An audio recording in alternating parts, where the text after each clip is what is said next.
I just want to thank you all for the lovely conversations the last few days, and remind you I'll be back tonight. And just going to let you have a quick look at the at what I'm doing today. And here we are, folks. I'm busy as usual Sunday morning, cooking the dinner. I've got the roast potatoes, homemade roast potatoes in the halogen oven. I've got the veg cooking away in the pan. I've got the gravy ready to. I've got to put the heat on and start mixing that in a second. And we've got the chicken already plucked.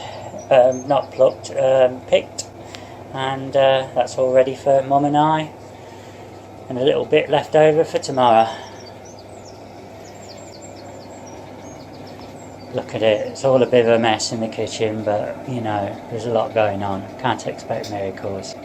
So anyway, thanks again for watching, and I'll see you tonight.